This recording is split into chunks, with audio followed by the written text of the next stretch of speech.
आशा भरी नारी। ये TWR इंडिया की प्रस्तुति है। ट्रांसवर्ल्ड रेडियो के आशा भरी नारी के एक और एपिसोड में आप सभी का स्वागत है। यह शो हमारे देश में विश्वास योग्य, प्रेरणा देने वाली और आशा को प्रेरित करने वाली महिलाओं को समर्पित है। मैं हूँ वाणी और आज मेरे साथ यहाँ पर मौजूद हैं शालिनी जी।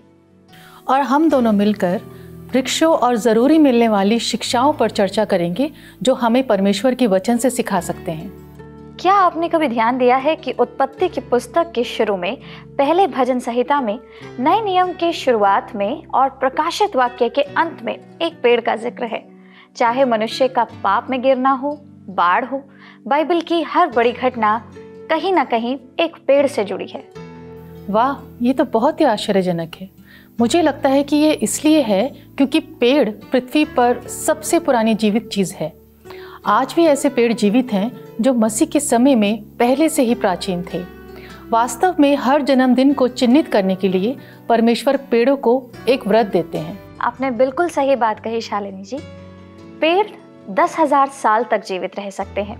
मनुष्य होने के नाते मुझे लगता है कि हम अक्सर अनंत काल को भूल जाते हैं, लेकिन परमेश्वर चाहते हैं कि हम जंगल और पेड़ों को देखें ताकि हमें भी लंबे समय तक सोचने में थोड़ी मदद मिल सके। जी हाँ, बिल्कुल। पेड़ों की बात करें तो मेरे सामने आंगन में एक पेड़ है जो मुझे थोड़ा सा चिंतित करता है। ये झुकता है लेकिन कभी टूटता नहीं है। ये बढ़ना बंद नहीं करता है, बस झुक जाता है। ये बहुत आकर्षक और गहरे हरे रंग का है। इसका आकार सुंदर है और इसमें खुशबूदार फूल लगते हैं, लेकिन कभी कभी तेज़ हवा चलने पर यह खतरनाक तरीके से झुक जाता है। अभी पेड़ 45 डिग्री के कोण में झुका हुआ है। यह दुख की बात है कि इतना अच्छा दिखने वाला आकर्षक पेड़ अपनी पकड़ नहीं बना सकता। शालिनी जी, आपकी तरह मैंने भी कई बार कई पेड़ों के विषय में ऐसी ही बातें सुनी हैं। ये ऊपर से भारी होते हैं, बहुत सारी पत्तेदार शाखाएं होती हैं, लेकिन नीचे कहीं ना कहीं उनकी जड़ें बहुत कमज़ोर होती हैं। इसके साथ साथ यहाँ एक महत्वपूर्ण सबक भी है। मजबूत जड़ें पेड़ों के विकास को मजबूत बनाती हैं। जी हाँ, जड़ें ही पेड़ों के विकास को मजबूत बनाते हैं। वृक्ष की जड़ें मिट्टी से पानी और पोषक तत्व खींचकर और इन पोषक तत्वों को ज़मीन के ऊपर पेड़ के फल देने तक के हिस्सों तक पहुंचाकर एक पोषण प्रदान करती हैं। सूखे के दौरान भी पेड़ की जड़ें नमी की तलाश करने के लिए ज़मीन की गहराई तक जाती हैं, दुर्गम स्थानों तक जाती हैं, ताकि पेड़ काफ़ी फल देता रहे। मिट्टी में मजबूती से लगाए गए पेड़ को खड़ा रखने के लिए जड़ें पूरी तरीके से पेड़ को मजबूती और शक्ति प्रदान करती हैं। यह तूफान और तेज हवा आने पर पेड़ को उखड़ने से रोक देते हैं। वाणी, ये मुझे भजन संहिता के उसके पहले से तीसरे पद की याद दिलाता है। दाऊद ने उस व्यक्ति की तुलना नदी के किनारे लगाए गए पेड़ से की है जो प्रभु में प्रसन्न होता है और प्रतिदिन उसकी व्यवस्था पर ध्यान लगाए रहता है। ये पाठ बताता है कि ऐसा व्यक्ति ही सफल होगा। हमें नदी के किनारे लगाए गए उस पेड़ की तरह बनने की इच्छा करनी चाहिए जिसकी जड़ें पानी में हों, इस विश्वास के साथ कि हमें हमेशा सींचा और पोषित किया जाएगा। आप बिल्कुल सही बात कह रही हैं शालिनी जी। हम सब जब प्रभु पर भरोसा करना सीखते हैं तो यीशु में हमारी आशा और विश्वास हमें लगातार आत्मविश्वास से भरता है। हमें मजबूत खड़े रहने में मदद मिलती है, भले ही हमारे आसपास की परिस्थितियाँ उग्र और कितनी ही कठोर क्यों ना हो। यदि हम उसके वचन में जमें और स्थिर रहते हैं तो हम नदी के किनारे लगाए गए वृक्षों के समान होंगे। जी हाँ, बिल्कुल। लेबनान के पहाड़ों में उगने वाले देवदार के पेड़ बाइबल में एक बहुत ही खास महत्व रखते हैं। पहला राजा 7 उसके दूसरे और तीसरे पद में सुलेमान ने परमेश्वर के आराधनालय को बनाने के लिए उन मजबूत लकड़ियों का उपयोग किया। देवदार के पेड़ को संस्कृत में देवदार के रूप में जाना जाता है, जिसका अर्थ है ईश्वर की लकड़ी। प्राचीन सुमेरियन इसे विश्व वृक्ष भी कहते हैं, जबकि सेल्ट्स इसे जीवन का वृक्ष कहते हैं। बाइबल देवदार के पेड़ों के बारे में बताती है कि ये मजबूत, सुंदर, मनोहर, लंबे और सुगंधित होते हैं, जिनकी जड़ें मजबूत होती हैं। देवदार का पेड़ 120 फुट तक ऊंचा होता है और इसकी शाखाएं पेड़ से लगभग 50 फुट क्षैतिज समतल रूप से फैलती हैं। इतने बड़े पेड़ को स्थिर रखने के लिए इसकी जड़ों को बहुत गहराई तक जाना चाहिए, उतनी ही गहराई तक जितनी इनकी ऊंचाई होती है। वाणी, क्या कमाल का पेड़ है ये। हमें भी परमेश्वर के वचन में, उसके सच्चाई में गहराई से जड़ पकड़ लेनी चाहिए। यह एकमात्र तरीका है जिससे हम खड़े हो सकते हैं। देवदार का पेड़ सच में अनोखा है, क्योंकि इसकी जड़ें जमीन के नीचे 10 या 15 फुट तक नहीं, बल्कि लगभग 30 फुट नीचे तक जाती हैं। देवदार को दर्शाने के लिए हमें भी प्रेम में जड़वत होने और जमे हुए होने की बेहद आवश्यकता है। देवदार का पेड़ पहाड़ी इलाकों में उगता है, जहां पत्थर और चट्टानें होती हैं। जड़ों के छोर पर एक ऐसा पदार्थ होता है जो उन्हें कड़ी सी कड़ी चट्टान में छेद करने और पेड़ की जड़ों को गहराई से जमाए रखने में मदद करता है। हमें भी कठिन समय में रास्ता बनाने में सक्षम होने की आवश्यकता है मित्रों, ताकि अंत में हम एक चट्टान का सहारा ले सकें। जी हाँ बहनों, भजन संहिता 104 उसके 16 और 17 पद हमें ये दिखाता है कि देवदार जिसे परमेश्वर ने बनाया अन्य जीवित चीज़ों की तरह ज़रूरतों को पूरा करता है, जैसे हवा के पक्षी। इतने सारे प्राणियों और हमारे जीवन के लिए एक घर है, एक आशय है। देवदार की तरह हमें समुदाय के अन्य सदस्यों की खातिर अस्तित्व में रहने की ज़रूरत है। देवदार के पेड़ों की शाखाएं पड़ोसी पेड़ों के पत्तों में उगती हैं और कभी कभी वे एक साथ बढ़ती हैं, मानो कि वे एक हैं। इसलिए यदि एक पेड़ मर भी जाता है तो उसकी शाखाएं बचे हुए पेड़ की शाखाओं के साथ मिल जाती हैं। बिल्कुल सही बात कही शालिनी जी आपने। देवदार के पेड़ के बारे में जो एक और आश्चर्यजनक बात है वो उसका रस है। देवदार का रस कई प्रकार के कीड़ों और कवक, जिसे हम फंगस के नाम से जानते हैं, उनके लिए एक कुदरती निरोधक के रूप में कार्य करता है। सड़न और संक्रमण के लिए यह आंतरिक रुकाव या कह सकते हैं प्रतिरोध मुझे ईश्वर के हथियार कवच के बारे में सोचने पर मजबूर कर देता है कि जो हमें शैतान की युक्तियों के खिलाफ मजबूती से खड़े होने की अनुमति देता है। हमारे आत्मिक सैप या फिर हमारे आत्मिक रस में सत्य, धार्मिकता, शांति का सुसमाचार और विश्वास शामिल होना चाहिए, जिसके साथ हम अपने रास्ते में आने वाली सभी परेशानियों, चुनौतियों और प्रलोभनों से लड़ने में सक्षम होंगे। वाणी, क्या आप जानते हैं कि भजन संहिता 92 में उसके 12 से 15 पद में परमेश्वर हमें याद दिलाते हैं कि धर्मी लोग खजूर के समान फले फूलेंगे और लबनोन के देवदार के समान बढ़ते रहेंगे। वे यहोवा के भवन में रोपे जाकर हमारे परमेश्वर के आंगनों में फूले फलेंगे।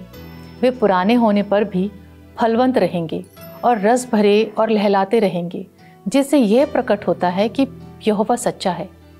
वे मेरी चट्टान है और उसमें कुछ भी कुटिलता नहीं है। भजन संहिता 92 को समझने के लिए इन देवदार के पेड़ों के बारे में कुछ जान लेना आवश्यक है।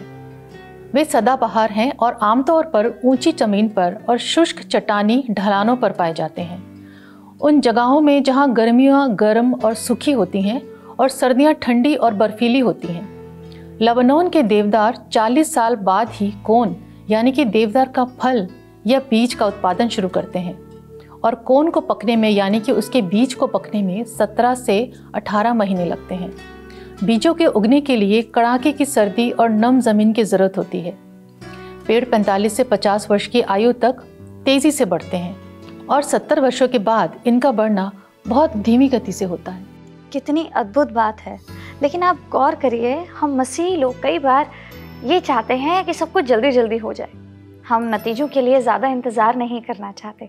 हम किसी तरह जीवन में सूखे मौसम से बचने की कोशिश करते हैं, यह सोचते हुए कि परमेश्वर हमें भूल गए हैं। हम ये नहीं समझते कि बीज हमारे जीवन की सर्दी में भी आ सकते हैं। हमें इस पेड़ से सीख लेने की ज़रूरत है और अपनी जड़ों को गहरी और शाखाओं को चौड़ा होने देना चाहिए।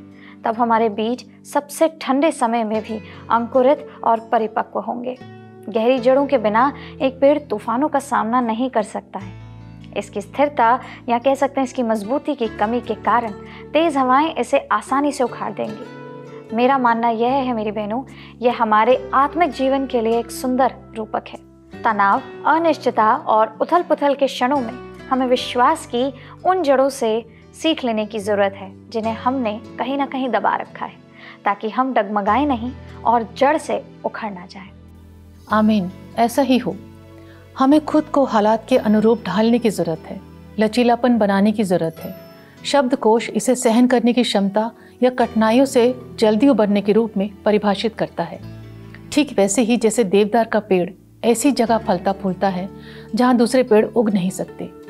प्रार्थना सबसे आवश्यक तरीकों में से एक है जिससे हम लचीला या अदमे जो दब ना सके बना सकते हैं।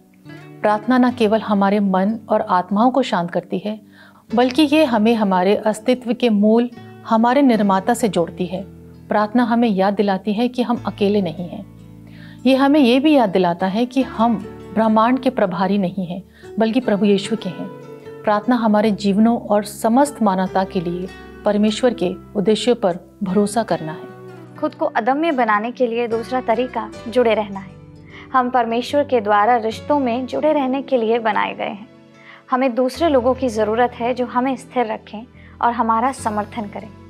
हमारी आधुनिक दुनिया में तमाम तकनीक के होते हुए भी एक दूसरे से जुड़े रहना ज़्यादा मुश्किल है, लेकिन ये असंभव नहीं है।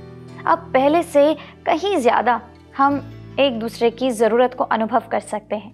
हमें अपने रिश्तों और अपने संबंधों में निवेश करना जारी रखना चाहिए और विश्वास के समुदायों का हिस्सा बने रहना चाहिए जो हमारे जीवन को पोषित करते हैं और समृद्ध करते हैं। तनाव के समय में लचीला बनने के लिए मूल बातों पर वापस जाना आवश्यक है। इसका अर्थ है शरीर, मन और आत्मा की देखभाल करना जो परमेश्वर ने हमें दिया है। अच्छी आदतें हमें अच्छे शारीरिक, भावनात्मक और आत्मिक आकार में गहराई तक जाने और अपनी जड़ें मजबूत बनाने में मदद करती हैं। नींद लेना, पानी पीना, स्वस्थ भोजन खाना और अपने शरीर को हिलाते रहना और व्यायाम करना, ये साधारण चीज़ें आने वाली किसी भी चुनौती का सामना करने के लिए सहन शक्ति और लचीलेपन का निर्माण करने में लंबे समय तक हमारे जीवन में काम कर सकते हैं।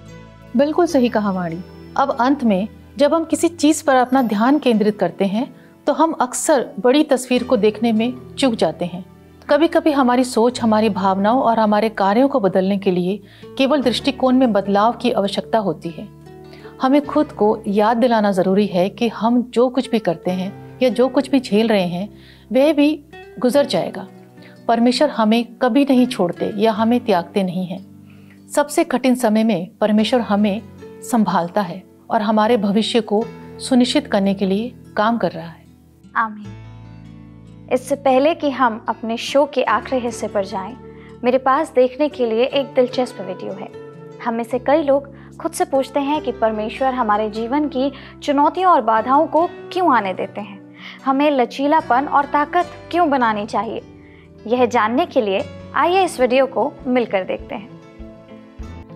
बायोडोम मनुष्य, पौधे और पशु जीवन के लिए एक बनावटी जीवित वातावरण के रूप में बनाया गया था।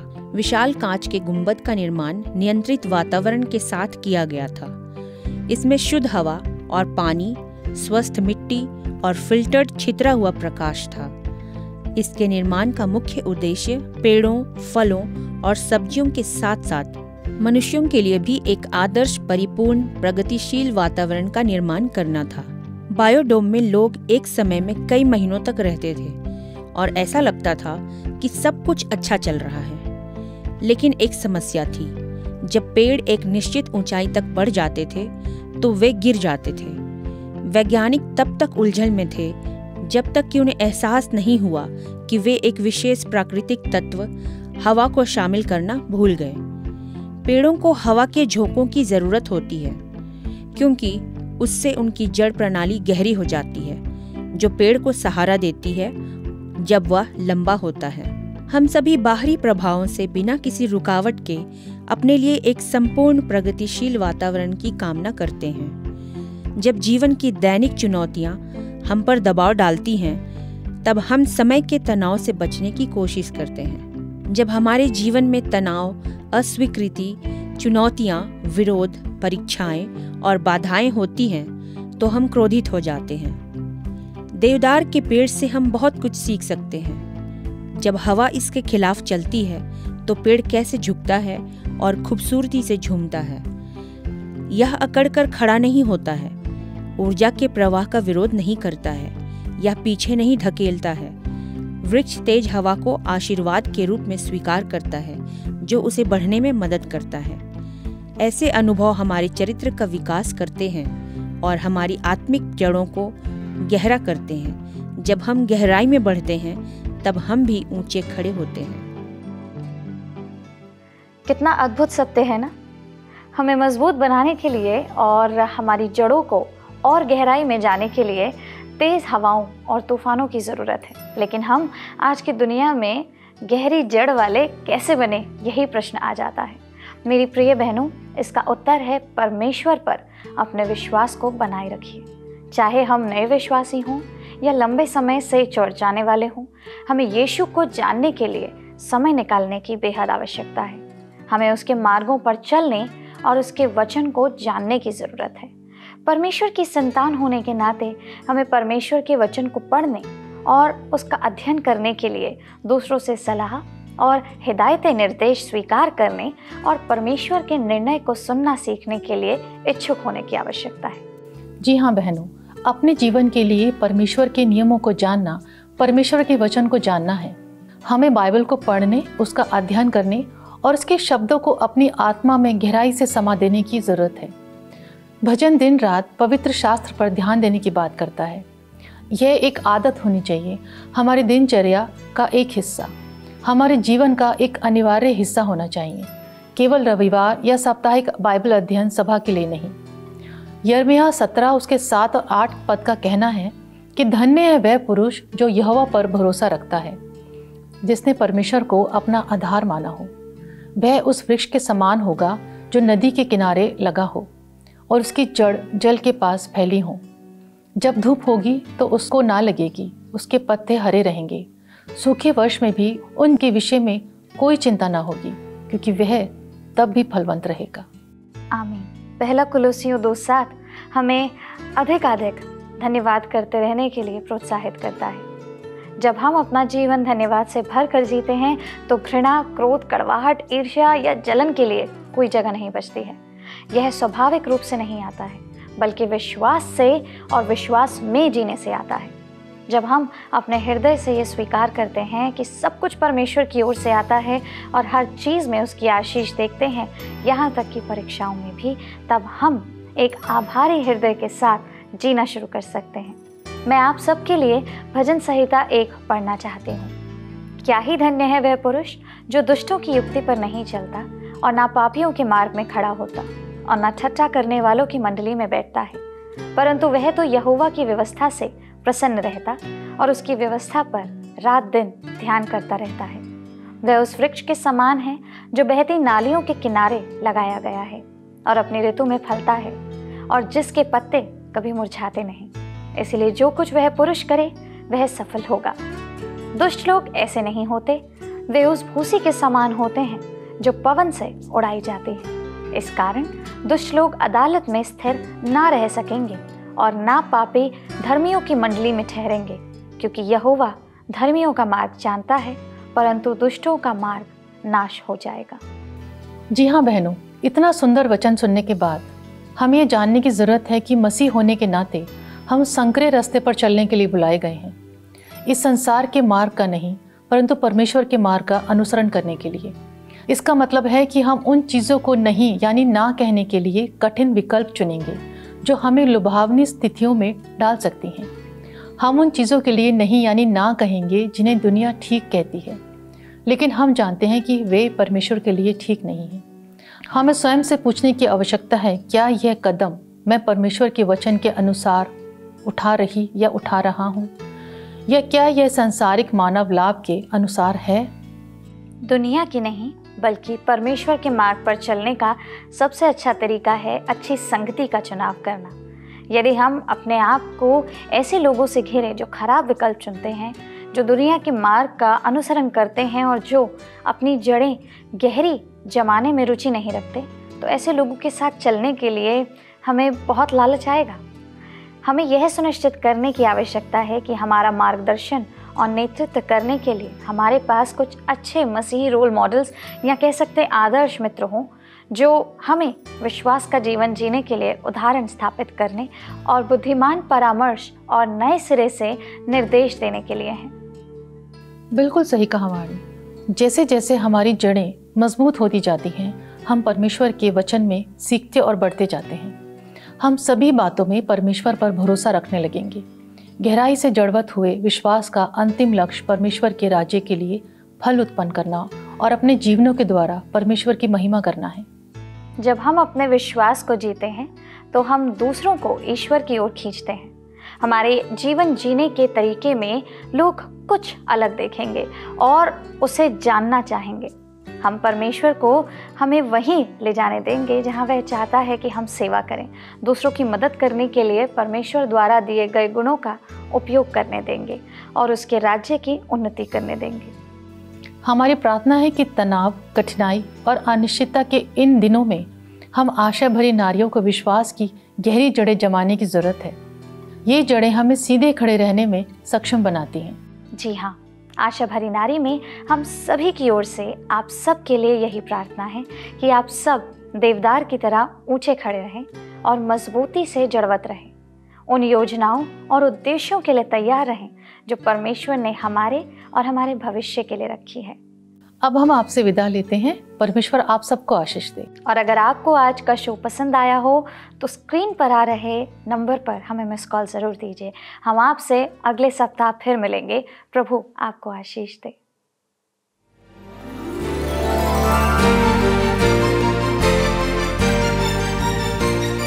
आशा भरी नारी, ये TWR इंडिया की प्रस्तुति है।